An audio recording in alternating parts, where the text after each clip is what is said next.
So a quick question, how many of your places where you work have a mandatory protocol that all psych patients have to have a medical screening? Okay, about a third, maybe half. So we're going to go through this whole idea of medical screening, how much you need to do, how much you don't need to do. And you can imagine, because the theme of this week, as you've heard in lots of talks, that less is better, that history and physical are actually worth something. Oh, I can't move out of the middle, that's right. The history and physical are worth something, and that you can believe patients. But as we start, some of the things you're going to have to take away from this is we all have a bias. When the wingnut comes through the door, you're already thinking, how fast can I get them to psychiatry? We all get like that. We all think like that. And you know, the crazy people, the schizophrenics, the delusional, they all die just like us. There isn't this hall of immortality that says once you become schizophrenic, you can't die. Seems that way, though. It does seem that way. So that they do die, they do have medical problems. And, you know, so we do have to take their symptoms seriously. So how do we avoid the bias of overlooking stuff, because it is a problem, without going overboard in the workup? And that's really the essence of this 25-minute discussion. How do we get an even balance between doing every test in the book, as psychiatry says you should do every test in the book, versus doing nothing and getting screwed and missing stuff? And I think we can get you to a point with this that you're pretty comfortable. Now, article number 1 shows the bias that we have. This isn't a well-done thing. This is a survey by telephone. So it's not the same as somebody acting weird in front of you, okay? Or someone who's disheveled, or someone who's well-dressed. But what they did, they gave scenarios of potentially a AAA or a subarachnoid hemorrhage with past history of psych problems in some, and without psych history problems in others. Okay? And they found out that if you had a past psychiatric history in the history you could obtain in the survey, you were much less likely to have a workup, especially the chronic complainers. So this person's back for his 8th visit and is always complaining of this, and et cetera, et cetera. So that there is a bias. We know there's a bias. In our department, psychiatry tells us they always want drug screening. They always want urinary screening. They always want a tox screen. And we're going to get to show you how silly that is when we get further into this talk. But I think what a good way to establish the ground rules in your own mind is you've got to divide patients into 3 categories. And you can do this in a clinic, in the emergency department, even in a primary care office setting. Someone who comes in. There's the undifferentiated person who registers who you've never seen before, who comes in with a psychiatric complaint, quote unquote. Okay? That's one category, and is by far the majority of people you're going to see if you're in a clinic or an emergency setting. There's the registrant with a past history of psychiatry problems. And then there's the direct referral to the psychiatrist, who they come back and say to you, and oh, by the way, can you clear this person medically for us? So there's those 3 categories, and they're nowhere near the same type of patient. Because in the latter category, you're a consultant, be you a primary care physician, be you an emergency physician, and so you shouldn't be asked to medically clear somebody. You should be telling them, what question are you asking me? When I consult an orthopedic doctor, I don't say, here's the patient, figure out what's wrong orthopedically. I say, I have a fracture, can you take care of this fracture? If someone in psychiatry comes to you and says, I have this patient who needs medical clearance, I tell them that, sorry, I can't do that. I say to them, What is it you're concerned about? And I will answer that consulting question. And it gets things much clearer.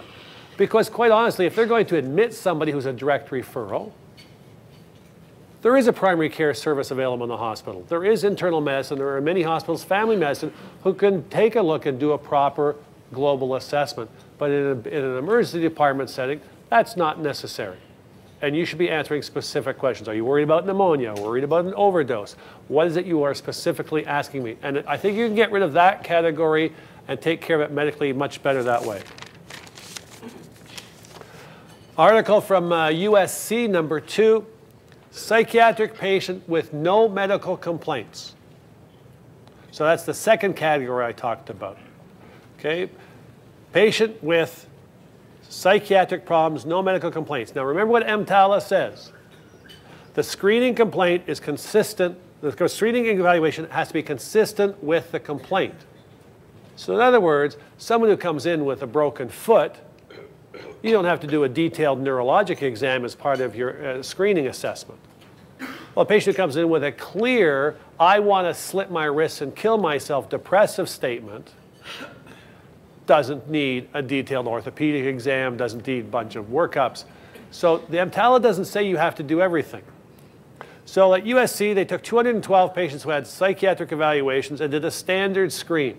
History and physical, lights, BUN, creatinine, CBC, urine and blood tox, chest x-ray, and a pregnancy test. So they did a bunch of stuff. 1/3 had isolated psychiatric complaints. Not one of them had an abnormal test. The others had medical claims or positive history that directed the evaluation. So the USC study concludes, don't do anything routinely in people who come in with psychiatric complaints. Imagine that. Take a history. Do a physical exam that you think is necessary. And if you find something that's pertinent, work it up. Just like you do with a person without a psychiatric complaint. So that's a very simple, straightforward thing. Article 3 is a survey of emergency physicians.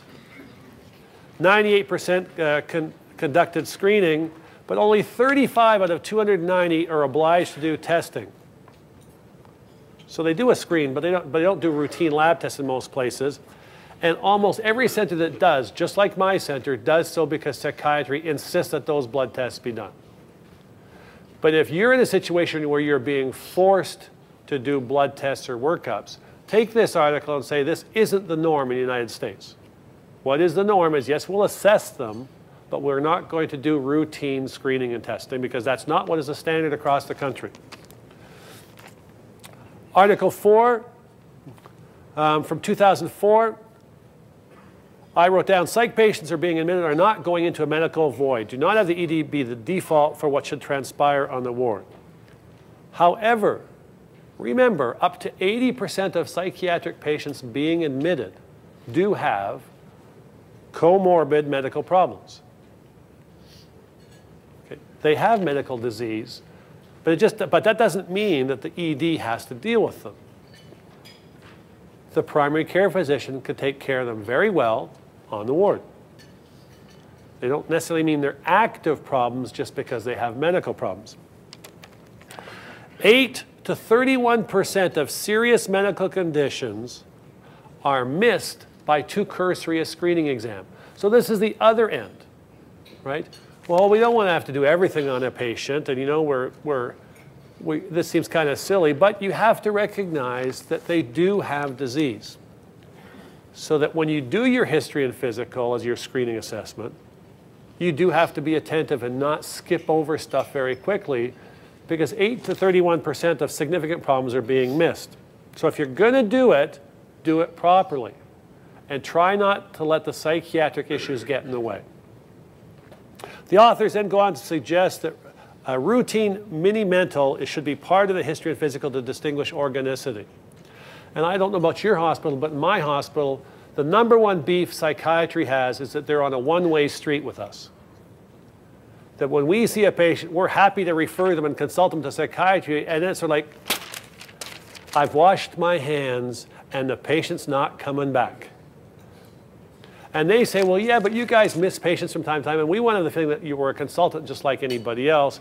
And the patient, if we think there's organic concerns, it can come back to you. And the biggest thing that's missed, although it seems straightforward, is we don't identify the altered mental status. We don't pick up. And I had a great example who wasn't even a psychiatric patient. This elderly gentleman came in, a resident saw the patient, he was complaining of chest pain, and her summary was all over the place with this guy who was about 65. And I said, go back and do a mini mental on this guy. She said, I don't need to. He gave a coherent story. I said, well, I don't find it coherent, and I don't think it's you the problem. I think it's the patient that's the problem.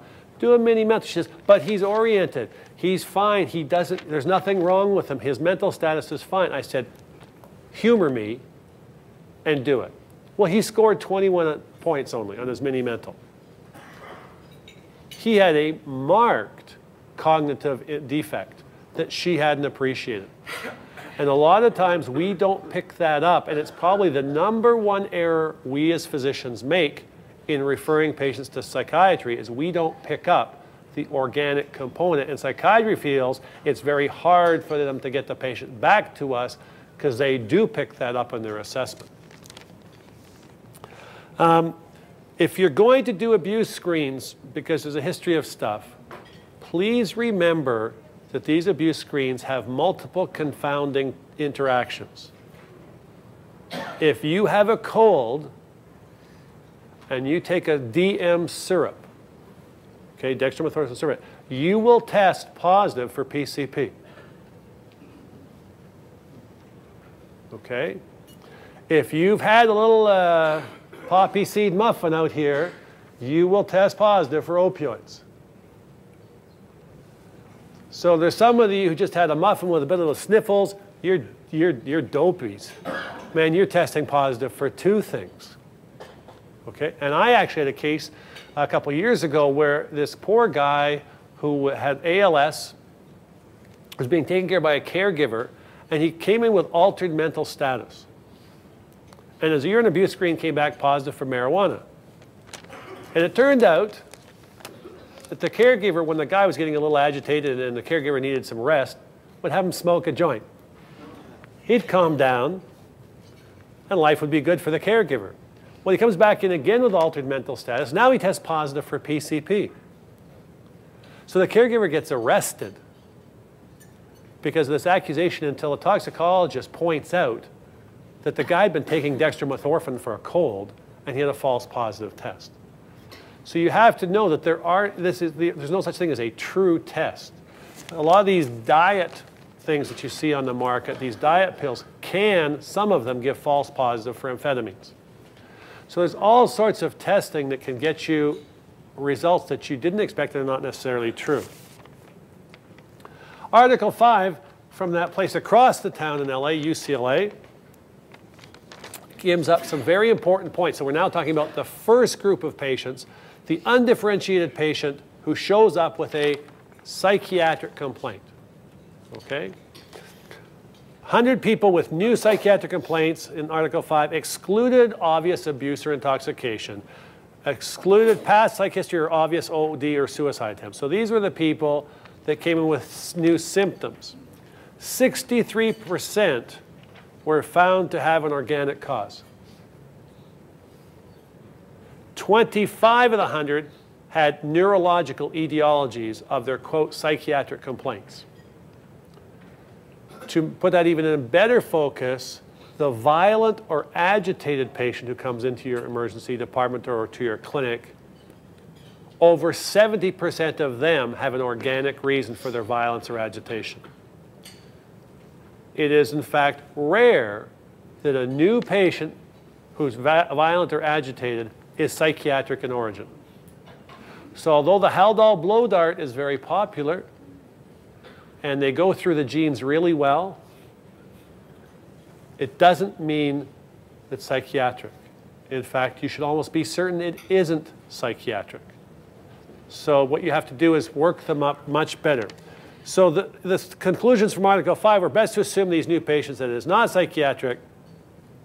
UCLA provides you a workup with that's fairly extensive And it can be copied, or you can have your own workup. But the UCLA protocol that's there is fairly extensive because they say in the patient with new psychiatric symptoms who's never ever had psychiatric history, you've got to be very careful before putting that label on them. Article 6 is a good example of poor practice, a case series of 64 patients admitted to a psychiatric ward despite altered mental status.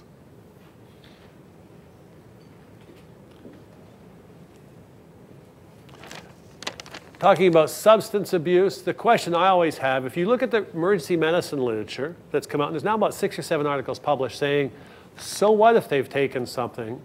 If they're hallucinating or delusional, psych still needs to see them, and I don't really care if they're taking cocaine or PCP or whatever.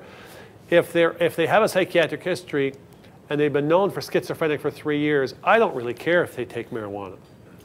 That's not going to affect you referring them.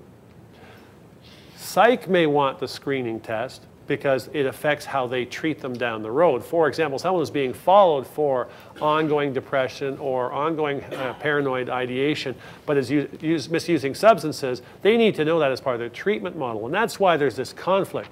It doesn't change our disposition. It affects their treatment plan. So psychiatry wants us to do it for them. And again, that's a question that you have to work out. But number 7 is a hilarious article. You have to ask what people are really thinking when they answer surveys this way. This says 392 consenting patients. Okay, so these were not people who weren't aware what was going to be asked. These people had a sign of consent before, who were tested or got routine care, which could include drug testing. And they were asked, are you taking substance of abuse, yes or no? If so, what are you taking? And you had to agree to participate in this. So if you were taking drugs and you didn't want to participate, you didn't have to participate. So these were volunteers who agreed and knew this was being done.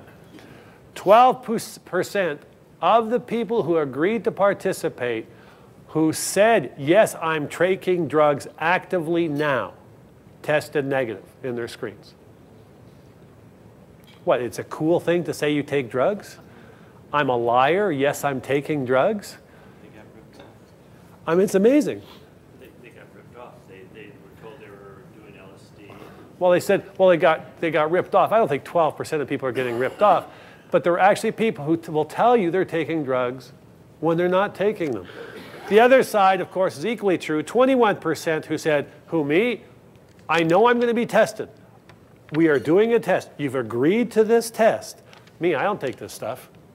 21% of them tested positive who denied it, even though they knew they were going to be tested. Again, why would you deny it? You've agreed that it's going to be done. You know the results are going to come back. No, not me, man. 21% tested positive. So it just shows you what you know, that you can't believe people about drugs. You just told us these tests are very inaccurate. There's lots of false positives. They're Percentage of false positives. How do you know these people are false positives? because they went back and tested them again specifically. But the false negative rate, I mean, the people who say I'm not taking stuff, if you actually test them, there's only 2 or 3 that do test. Like if you test for cocaine, it comes back positive. There's nothing else that interacts that tests false positive. Yeah, the opiate screens, though, are real variable. They are. I mean, you got to be real careful about them because they pick up the naturally occurring opiates, and a lot of them will pick up the synthetic opiates. I agree. And it's the same true with the benzodiazepine screens. In our hospital, I think it only picks up 10 of the 21 on the market. It doesn't screen for all of them. And you have to know the limitations of your testing in your hospital because there may be many substances that people are taking that don't test in your abuse screen. And you have to know what your abuse screen is actually covering. And since they're finding new drugs just about every day on the street, you have to be aware that your screen may not pick up the newest and latest and greatest. Conversion disorders. How many of you have diagnosed a case of conversion disorder? Right, very few, and that's the way it should be.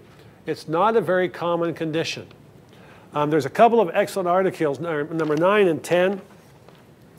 Number 9, 42 patients over a 10-year period where this was the final diagnosis. So that's not very many. 90% presented with neurologic symptoms. I can't move the right side of my body, I'm paralyzed or whatever. Comorbidity, history of psychiatric disorder in 30%, drug or alcohol abuse in 10%, chronic organic illness in only 7%. Before we go on to the next article, just remember, if you think you have someone with a conversion disorder and it's the first time you've seen the patient, probably the last diagnosis you should be putting on the chart is conversion disorder. And this idea that, gee whiz, it doesn't fit any neurological pattern, that there's no way this fits any anatomical entity that I know of, that's because we haven't seen enough cases of MS. Because MS presents with a pattern that doesn't fit any anatomical pattern of neurologic symptoms, right? And so you have to be very wary of doing it.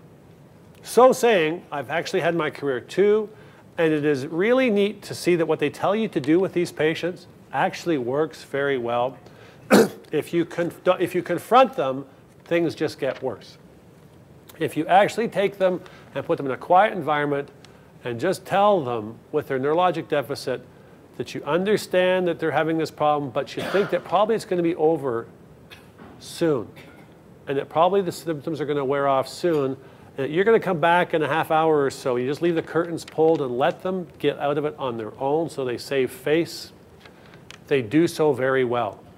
If you confront them and say, you're just nuts and you got to get better and all this, they don't get better. And so it's something that has to be dealt with where they can save face and can do it in a quiet environment. Number 10, conversion disorder. This is a 6-patient case series where patients with serious organic pathology were misdiagnosed as conversion. Misdiagnosis, the symptoms were, quote, too bizarre and did not follow anatomic possibilities. So I would suggest, and I think we all pretty much agree on this, if you have a patient who you think might be a conversion disorder, you take that thought and you pluck it out of your brain and you throw it away. And you do a workup, or you have them seen by somebody to get a further and ongoing assessment, because a conversion disorder should be something that is rare, 1. 2, should be something of exclusion. We've ruled out other things. And every time you take that first step where you say, there's no way, man, this is just too odd to be something neurological, so take the step back and say, wait a second, could this be MS? Could this be syphilis? Is there something I haven't thought about here? Final article there, and I have no idea what it's doing in this chapter, but as you probably found out last night or the night before, that taking lots of fluids doesn't increase your ETOH clearance from your blood. And even though that wonderful movie Independence Day had the guy drinking coffee, give me more, give me more, give me more, your alcohol level drops at the same rate. It doesn't get flushed out. And that's what that last article says. If you give them an IV saline bolus, it has no effect on ETOH clearance. And in fact, I would discourage IV saline boluses because it means they'll wake up feeling better. And sometimes you just want them to wake up feeling bad. And then they realize that maybe this wasn't such a good idea after all. All right.